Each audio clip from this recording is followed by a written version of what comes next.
Hello guys, in this video I'm going to show you how you can download audio files from your Messenger. So there is no direct method to download it, as you can see that I am on the desktop version of Messenger app. Now here, if I want to download this audio file, if I click on three dots you will see no option to download it. And same goes for the mobile app. If you open up your mobile app, you will see no option to download audio files. So the question is, how can you download it? There must be a method.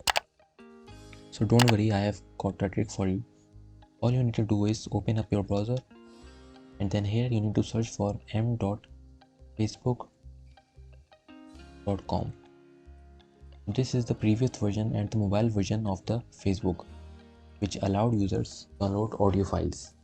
So here you can see that the previous version of Facebook is opened up. Now all you want to do is click on this messenger icon on the top bar, and from here you need to click on the chat, and here you will see an audio message. This is the same one as this one.